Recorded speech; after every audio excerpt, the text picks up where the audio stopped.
Oda, calm down.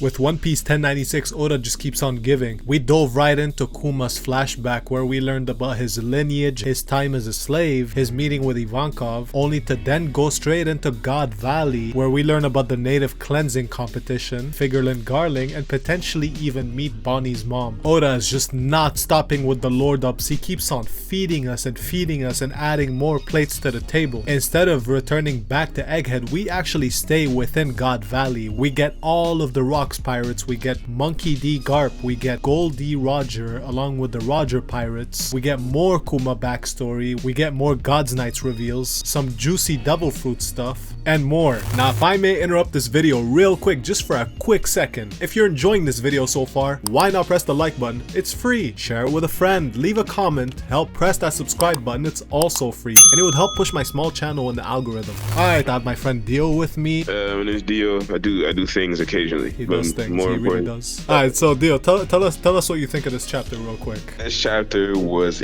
insane. So you got the Gold D. Roger pirates pulling up to God Valley where the incident's currently happening. Wait, there's one girl say member there, right? Saturn yeah, is there, I believe right? at least Saturn. From what we've seen, at least Saturn is there. What we know so far, Saturn, the celestial dragons, you know, they're all planning to kill all the inhabitants there for their resources, but the God's Knights. The God Knights and those other bastards want to do that little hunt thing, but in reality, you know what they want. They want resources. All but typical colonialism all over again. Basically, we're getting that. We're getting the Roger pirates pulling up. More importantly, we're getting the Rocks pirates pulling up. And not only do we see them pulling up, we actually get to see some more of the individual and the more known and lesser known ones as well. We finally get an image of young Shiki in there. We see young Edward Newgate, Big Mom, Kaido, Stussy. The chick from Amazon Lily, the grandma Lily, or whatever. Yeah, it's probably the grandma, I'm thinking. Yeah. There's her, and there's like Captain John and people like that. And Garp confirmed coming too after receiving a call from Marine headquarters telling him Kong that of all people, Kong, that one character that appeared like once or twice. You're right. It was Kong, that called him. It was like, get your ass over to God Valley. He didn't even really care until you told him Roger was there. Then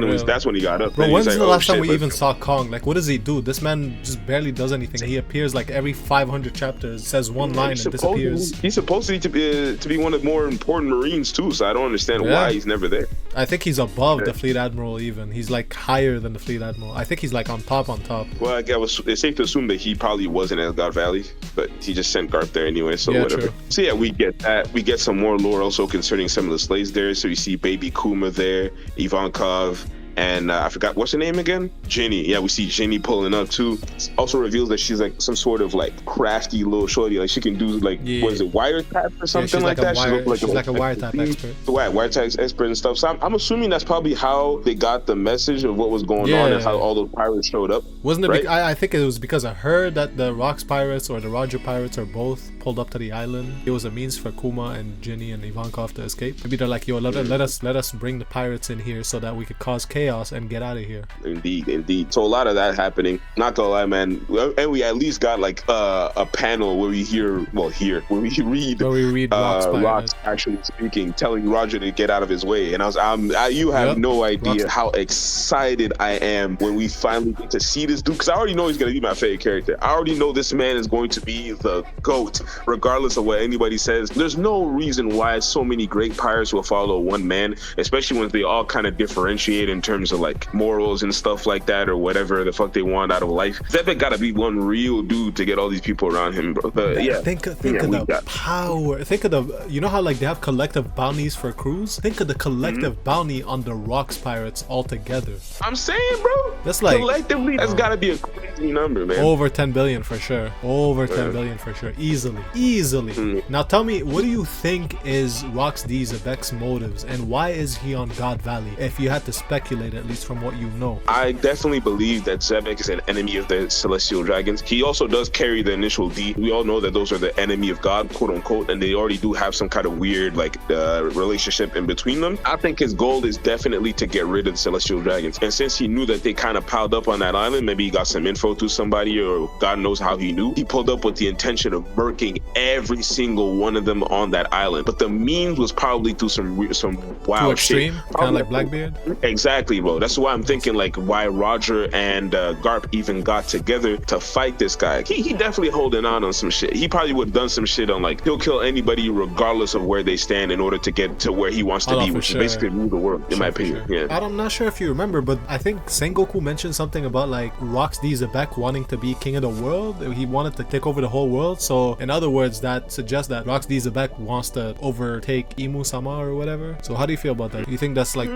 made up by the government as like propaganda? It could be propaganda. Honestly, I don't see it being all that far-fetched. It honestly could. I just have a hard time picturing it right now, but it could be a possibility. How do you feel about it? I definitely think he was trying to be king of the world. He was trying to be too extreme and all that, and then Roger and Garp stopped him because he was basically the greater evil. Basically Blackbeard, but back then. Also, can we take a moment to shame Kuma, bro, for a second? Like, bro, I understand that you're on your whole monk path and you want to be on some like, oh, I want to stay ready, but don't let anybody throw rocks at you, bro. Don't let people disrespect you like that. Like, come on. The end of that chapter, not gonna lie, had me a little sour because I'm just like, all right, you already experienced pretty much what I would say is one of the saddest backstories in all of One Piece history, in my opinion.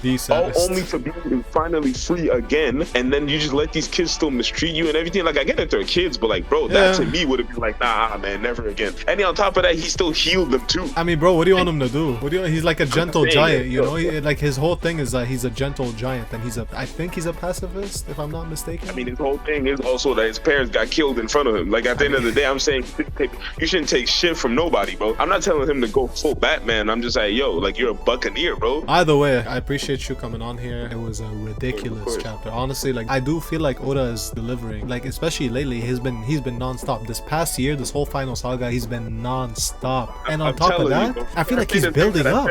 Yeah, he's building up. He's building up onto something big. And people are saying chapter 1100, Monkey D. Dragon's gonna pull up because he was introduced in chapter 100. So 1,000 chapters later, he's gonna pull up. Yeah, I heard about that. How do you feel about that? I hope he does, bro. This man hasn't done shit in a long time. Like, everybody acting strays in his behalf. If you're the head of the clan, bro, you gotta pull up when necessary. And the island got blown up a couple days ago. Your main man almost died to the hand of the Gorosei. Half of your niggas out here getting shot fighting random pirates. Are you at the crib reading the newspaper? The newspaper, bro. That's all he ever does, bro. Just read the newspaper. And he's get your ass up. Your son is out here doing more than you've ever done, bro. The fact that Ivankov knew more about Imu than Dragon did says everything. That's embarrassing, bro. He really is, bro. The Monkey D family is on some other shit, bro. I really appreciate you coming on here. Sure. Yo, can I do that?